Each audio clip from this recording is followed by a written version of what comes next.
So నేను నీకు ఎందుకు కాల్ చేశానంటే యాక్చువల్ గా ఆ, ప్రియాంక మన ఎక్స్ క్రిస్టియన్ టీమ్ లో వర్క్ చేస్తూ ఉంటారు. నువ్వు ఆ, చర్చికి వెళ్తున్నావు అంటగా? అవునన్నా. ఎప్పటి నుంచి చర్చికి వెళ్తున్నావు? 5 years నుంచి. 5 years నుంచి చర్చికి వెళ్తున్నావు. అంటే 3 years, 1 year కంటిన్యూ వెళ్ళా. మళ్ళీ అప్పుడు హైదరాబాద్ లో ఉండేవాళ్ళం ఫస్ట్ మేము. ఓకే ఇక్కడ అప్పుడు అక్కడ వర్క్ వల్ల వెళ్ళేది కాకపోయేది. ఓకే ఇంట్లోనే చేసుకుని ఉండేదాన్ని. ఇక్కడికి వచ్చినాక ఇక్కడ వెళ్ళడానికి కుదురుతుందని ఇక్కడ వెళ్తున్నా. ఓకే. సో మొత్తానికి నువ్వు 5 years నుంచి వెళ్తున్నావు, 1 year నుంచి ఆ, కంటిన్యూగా వెళ్తున్నావు, 4 years నుంచి వెళ్తున్నావు. ఆ. బట్ మీ హస్బెండ్ కూడా వస్తున్నారా మీతో పాటు చర్చికి? ఆయన రాడు, కానీ నాకు వెళ్ళమంటాడు, కానీ ఆయన అసలు రాడు. ఆయన అసలు అయితే రాడు. సరే, అంటే గుడికి వెళ్తున్నారా ఇద్దరు కలిసి? ఎప్పుడు గుడికి లేదన్న, టెంపుల్స్ కి అసలుకి వెళ్ళట. టెంపుల్స్ నువ్వు పూర్తిగా మానేసావు.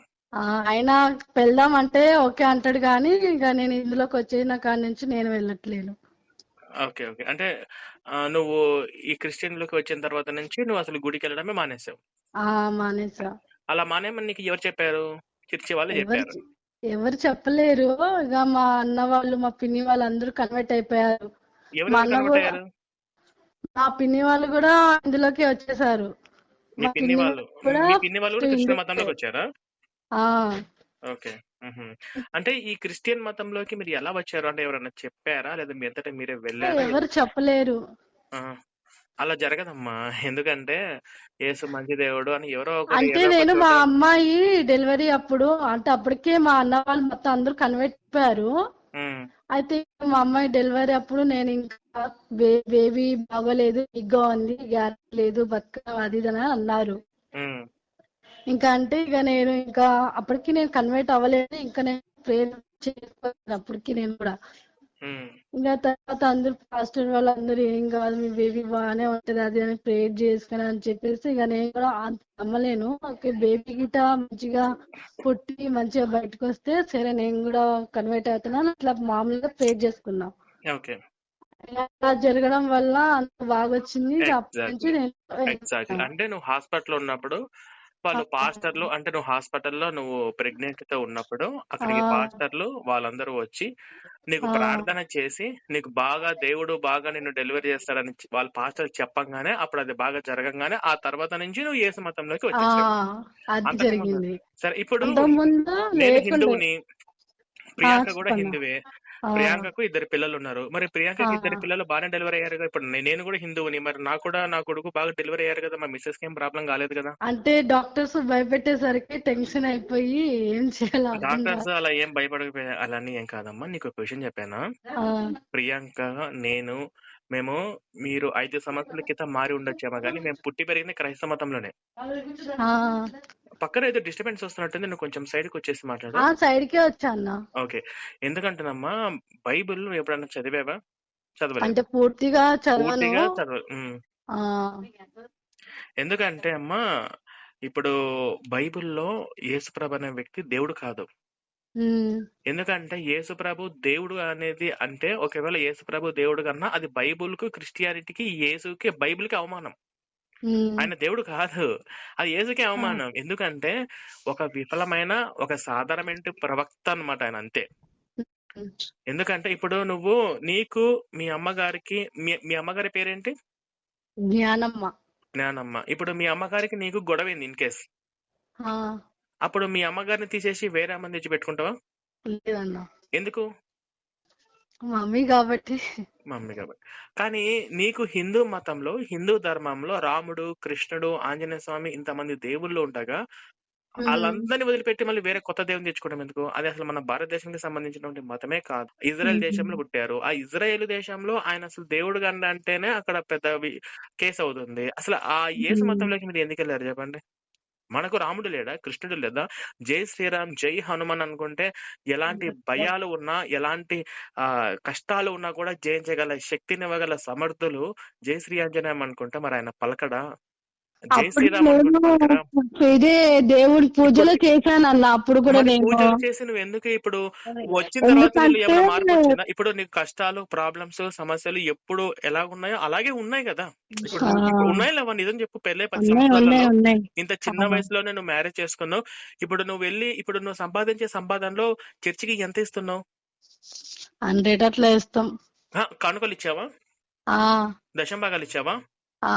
దశంభాగం ఇస్తాం కన్నా. ఎంత ఇస్తావమ్మా? ఎంత ఇస్తావు? 100, 150 కంటే ఎక్కువ. ఇలా పండగ అప్పుడైతే 500 అట్లా పెడతాము. ఇప్పుడు నీకెంత ప్రతి నెల జీతం వచ్చేది? 15 దాకా వస్తుంది అన్న. 15,000లో 1500 10% ఏమైనా ఇస్తున్నావా? లేదు లేదు. 1000 లేదు. ఎందుకని వెళ్ళినప్పుడల్లా 100, 150 ఇస్తున్నావు. అంటే 200, అంటే 4 ఆదివారాలు కలిపి నువ్వు ఇస్తావు, నీతో పాటు మీ పిల్లలు వస్తే మీ పిల్లలు కూడా మీ పిల్లల చేతి నుంచి కూడా ఇవ్వాలి, నువ్వు కూడా ఇవ్వాలి. 2 చేతులు పడాలి, అంతే కదా? అంటే దగ్గర దగ్గర 150 నుంచి 200 అనుకో. అంటే నెలకెంత? 800. 600 నుంచి 800 మధ్యలో. సంవత్సరానికి ఎంత? ఇప్పుడు ఈ డబ్బులు మొత్తము నీకు పుట్టింది పాప బాబా? అమ్మాయి పుట్టింది. ఇప్పుడు ఈ డబ్బులు మొత్తం అమ్మాయి పేరు మీద ఏదైనా అకౌంట్ లో ఫిక్స్డ్ డిపాజిట్ చేసుకొని ఎవ్రీ మంత్ మీరు జమ చేసుకుంటూ ఉంటే, నాకు అమ్మాయి తర్వాత మళ్ళీ అబ్బాయి కూడా పుట్టిందన్నా. 2 పిల్లలు మొత్తము. అది అబ్బాయి మళ్ళీ తర్వాత 2 months దాకా ఉండి చనిపోయాడు. అవునా? అప్పుడు నీకు ఫస్ట్ డెలివరీ అప్పుడే కదా నీకు యేసు మతంలోకి వచ్చింది నువ్వు? అన్నా, అంటే నువ్వు ఫస్ట్ డెలివరీలోనే కదా నువ్వు యేసు మతంలోకి వచ్చింది? అవునవును. మరి ఫస్ట్ డెలివరీలో యేసు మతం వచ్చినప్పుడు మరి 3వ బిడ్డ ఎందుకు చనిపోయినప్పుడు దేవుడు ఏం చేస్తున్నాడు? అప్పుడు పాస్టర్లు ఏం చేస్తున్నారు? అప్పుడు ప్రార్థనలో ఫలించలేదా? అవునన్నా. నిజం చెప్పు. ఇప్పుడు నీ జీవితంలో ఏదన్నా మార్పు వచ్చిందా ఈ యేసు మతంలోకి వచ్చిన తర్వాత? రాలే. అసలు మనకి ఎందుకమ్మా అది? చక్కగా ఇప్పుడు నువ్వు ఏమేం కోల్పోయావు నేను చెప్తాను చూడు బంగారు. నువ్వు నా చెల్లెలివి.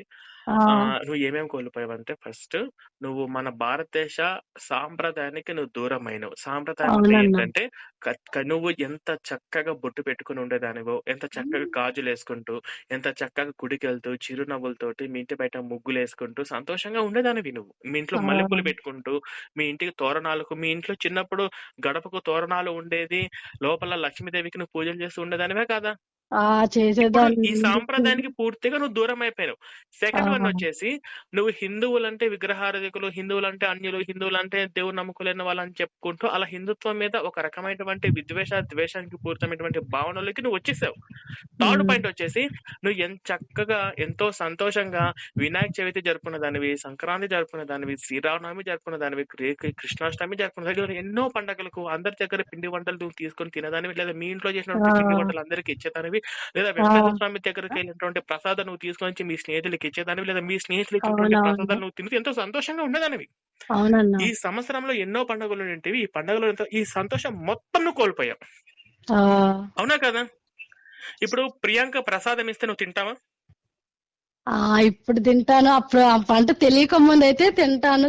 ఎగ్జాక్ట్లీ. ఎందుకంటే నువ్వు ఎందుకు తినట్లేదంటే, నీకు తెలియకుండా నీ జీవితంలో జరిగిన మార్పులు ఏంటంటే, ఎప్పుడైతే ఈ యేసు అనే మతంలోకి వచ్చావో, ఆ మతంలోకి వెళ్ళిన తర్వాత వాళ్ళు ఏం చేశారంటే, పూర్తిగా ఈ మనం సంస్కృతికి, సాంప్రదాయానికి, ఇటువంటి వాటన్నిటికి దూరం చేసే, సంతోషానికి దూరం చేసే విధంగా ఆ చర్చి, ఆ బైబుల్, ఆ పాస్టర్లు అలా ప్రేరేపిస్తున్నారు. ఎందుకంటే నేను ప్రియాంక ఫస్ట్ క్రిస్టియన్ లో పుట్టి క్రిస్టియన్ లో పెరిగి నువ్వు 5 సంవత్సరాల క్రితం మారావేమో. నేను 28, 20, ఇప్పుడు నా వయసు 31 రన్నింగ్. 28 సంవత్సరాలు నా జీవితం మొత్తం క్రైస్తవ జీవితమే. ప్రార్థనతో రోగాలు తగ్గిపోతాయి. ఇప్పుడు నువ్వు చెప్పమ్మా, మీ చర్చిలో ఎప్పుడన్నా పాస్టర్లు ప్రార్థన చేస్తే రోగాలు తగ్గిపోతాయి, ప్రేయర్ చేస్తే మీకు మంచి జరిగిద్దని చెప్పారా, చెప్పలేదా? చెప్పారన్నా. పాస్టర్ కొడుకు గాని పాస్టర్ కూతురికి గాని జ్వరం వస్తే ఇంట్లోనే ప్రేయర్ చేసుకుంటూ కూర్చుంటాడా పాస్టర్? లేదు లేదు. అయితే నీ దగ్గరికి వచ్చేసరికి, నీ పిల్లల దగ్గరికి వచ్చేసరికి మూఢనమ్మకాన్ని ప్రేరేపిస్తాడు. వాడు కుటుంబం దగ్గరికి వెళ్ళేసరికి మాత్రము ఇది పక్కన పెట్టేసి హాస్పిటల్ జాయిన్ చేపిస్తారు. అవునా? అవసరమ్మా మనకు? వాడు మీకు ఇన్ని సంవత్సరాలు నువ్వు చర్చలు ఏం విన్నావో నేను చెప్తాను చూడు, బాగా గుర్తుపెట్టుకో. మన దేవుడు నిజమైన దేవుడు. మన దేవుడిని నమ్మకపోతే మీరందరూ నరకంలో పడిపోతారు. నరకం చెప్తారు. మీరు పుట్టడంలోనే అందరూ పాపములు పుట్టారు. మీ బతికి ఒక పాప బతుకు. మీరందరూ పాపులు, పాపాత్ములు, పాపి. మీ అందరికి బుద్ధి లేదు. మీరందరూ గొర్రెలు. మన గొర్రెల కాపరి యెహోవా గొర్రె. మన కోసం రక్తం కార్చాడు. ఆ రక్తం మన నమ్ముకోలు రక్తం. అంటే నరకం, రక్తం, పాపం, గొర్రె. ఈ 4 తప్ప ఎప్పుడన్నా నువ్వు మంచి మాటలు ఏమన్నా విన్నావా? నిజం చెప్పు నువ్వు. నిజం. ఇప్పుడు మనకు దాంట్లో ఇప్పుడు మనమందరం కూడా పుణ్యాత్ములము. మన పుణ్య భూమిలో పుట్టాము, కర్మ భూమిలో మనం పుట్టాము. మనమందరం ఎంతో అదృష్టవంతులము. ఈ నేల కృష్ణుడు రాముడు నడిచేటువంటి నేల. ఇప్పుడు శ్రీలంకకు మన భారతదేశానికి వారధి రామసేతు ఆధారం ఉందా లేదా? ఇప్పుడు ద్వారకలో కృష్ణుడికి సంబంధించినటువంటి ఆ నగరం ఏదైతే ఉందో, ఆ గుడి గుజరాత్ మహాసముద్రాల గర్భం లోపల ఉందా లేదా? ఆధారాలు ఉన్నాయి. ఇంతకుముందు నరేంద్ర మోడీ వెళ్ళి వచ్చేసారు కదా, నరేంద్ర మోడీ వెళ్ళి సబ్మెరీన్లోకి వెళ్ళి చూసి వచ్చారు. ఇప్పుడు అందరూ కూడా వెళ్ళడానికి అవుతుంది కదా. ఇప్పుడు నువ్వు చెప్పు చిట్టి, ఇప్పుడు మనకు ఈ ఏసుకి ఈ దేశానికి సంబంధం ఏంటి? ఈ క్రైస్తవ మతానికి భారతదేశానికి సంబంధం ఏంటి?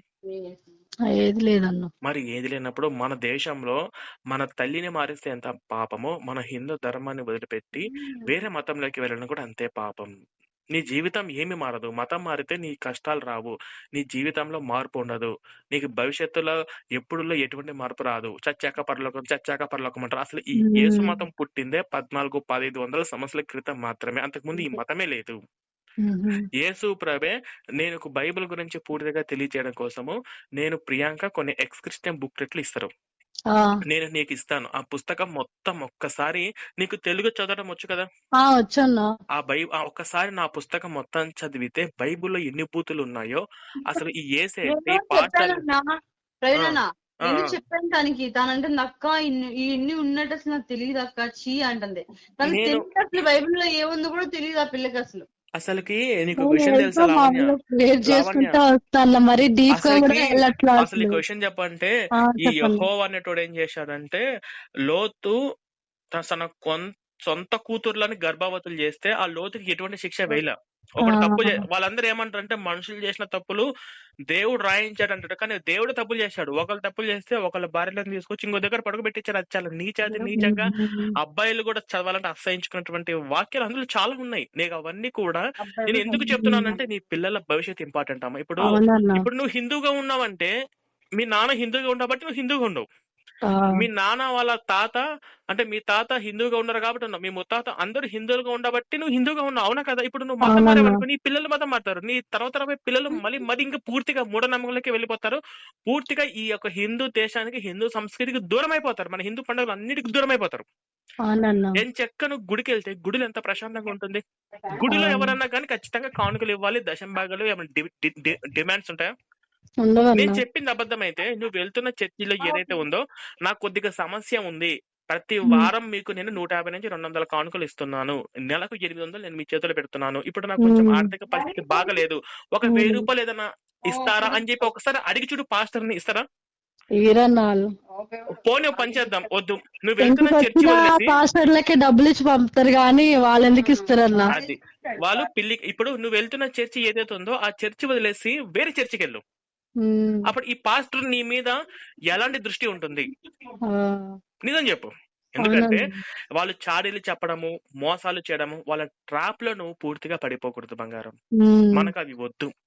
హ్యాపీగా ఎంచక్క బొట్టు పెట్టుకో, మన సంస్కృతిని పాటించు.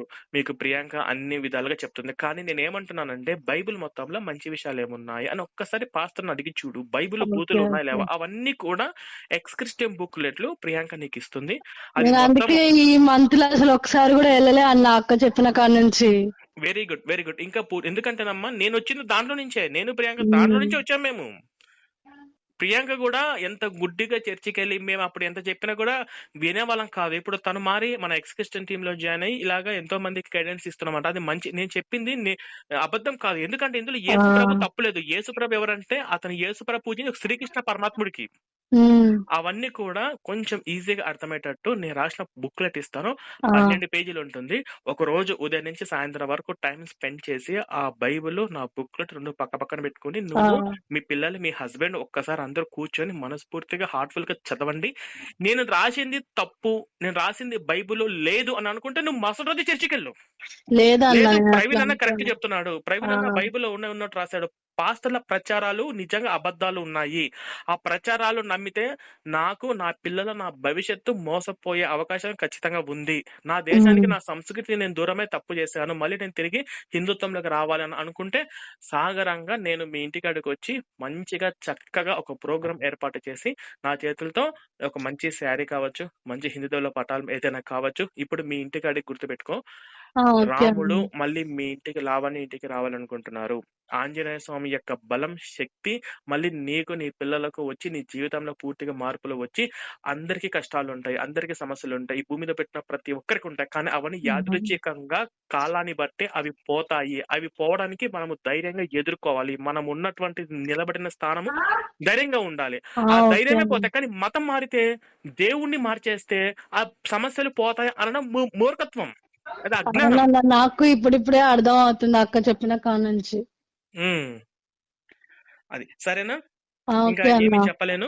నేను ప్రియాంక నీకు ఇచ్చే ఆ పుస్తకాలు మొత్తం ఒకసారి చదువు, ఒకసారి అండర్స్టాండింగ్ చేసి, మీ పిల్లలు నువ్వు చేసిన తప్పు మీ పిల్లలు చేయనివ్వకుండా ఎంచక్కా మీరు దగ్గరలో ఉన్నటువంటి రాముడి గుడి ప్రియాంక తీసుకెళ్తది. నేను ప్రియాంక చెప్తాను, దగ్గరలో విజయవాడలో మంచి కనకదుర్గమ్మ దేవత గాని మంచి దేవుడి దగ్గరికి వెళ్ళి బొట్టు పెట్టుకొని మళ్ళీ పూజలు చేసుకొని మంచిగా కాసేపు గుడిలో ప్రశాంతంగా కూర్చొని మెడిటేషన్ చేసి, దేవుడా నేను తప్పు చేశాను, ఇంకెప్పుడు కూడా నా ధర్మాన్ని నేను ఎప్పుడు వదిలిపెట్టను, తల్లిని మార్చడం ఎంత పాపమో నా మతాన్ని, నా మిమ్మల్ని కూడా దైవాన్ని కూడా మార్చి ఆ మతంలోకి వెళ్ళాను తెలియక అని నీ జీవితంలో మంచి జరగకపోతే 40 రోజులు ఇంట్లో ఆంజనేయ స్వామి పటం పెట్టి దీపం వెలిగించి ప్రతిరోజు మార్నింగ్ స్నానం చేసి బొట్టు పెట్టుకుని 40 రోజుల పాటు నువ్వు మీ ఇంట్లో దీపం వెలిగించిన తర్వాత నీ జీవితంలో మార్పులు రాకపోతే, నీ జీవితం సరైన క్రమ పద్ధతిలో ఇంకా సమస్యలు కాస్త పోయి కాస్త పాజిటివ్ ఎనర్జీ రాకపోతే అప్పుడు నన్ను అడుగు.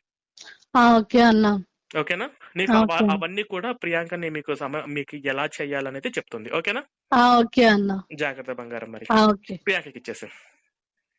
ఒక్క నిమిషం అన్న చెప్పండి. ప్రియాంక ఓకే, తను ఇప్పుడు ఏ మాత్రం వదిలిపెట్టద్దు. నేను ఎక్స్కర్షన్ బుక్లెట్ ఇస్తాను, ఒక ఆంజనేయ స్వామి పటం ఇస్తాను, తనకి ఇచ్చేసి ఆ పుస్తకం మొత్తం ఫస్ట్ అన్న మీరు అది పంపించండి అన్న. మీ దగ్గర ఉన్నాయి కదా అవి, ఇదేంటి బైబిల్లోవి మీ దగ్గర రిఫరెన్స్ ఉన్నాయి చూసారా? నేను ఈ రోజే ఇప్పుడే పంపిస్తాను. పంపించండి. అడ్రస్ డీటెయిల్స్ నాకు ఇవ్వు.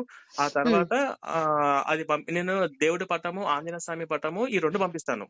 నువ్వేం చేస్తావంటే ఆంజనేయ స్వామి పటం నేనే కొని పెడతాను. ఓకే, నువ్వు ఫస్ట్ ఆ పుస్తకం ఇచ్చేసి ఫస్ట్ రోజు పుస్తకం మాత్రమే 2-3 రోజులు పుస్తకం చదువు చెప్పు. దాని పుస్తకం చదివిన తర్వాత ఆ తర్వాత ఆంజనేయ స్వామి 2 ఒకటేసారి ఇవ్వద్దు. తనలో మార్పు వస్తుంది. ఓకే, ప్రేరణ చెప్పింది కరెక్ట్ అనుకుంటే తను మారేటట్టు ఉంటే పటం ఇచ్చేసి దీపము 40 రోజుల పాటు వెలిగించమని చెప్పు. వీలుంటే నేను తను ఒకసారి విజయవాడకు వచ్చినప్పుడు కలిసి కొద్దిగా ఆర్థికంగా ఎంతో కొంత చిన్న హెల్ప్ అన్న చేసి తన జీవితంలో తన పిల్లలు కూడా పిల్లలు అన్నా కానీ క్రమ పద్ధతిలో రావాలి.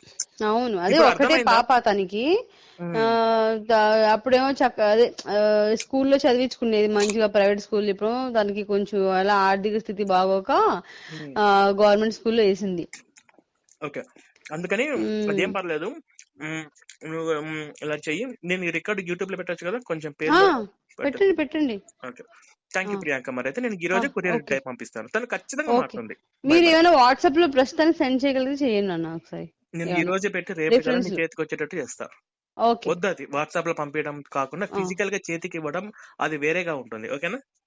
అయితే ఓకే, ఈ రోజు చేస్తాను. Thank you. ఓకే.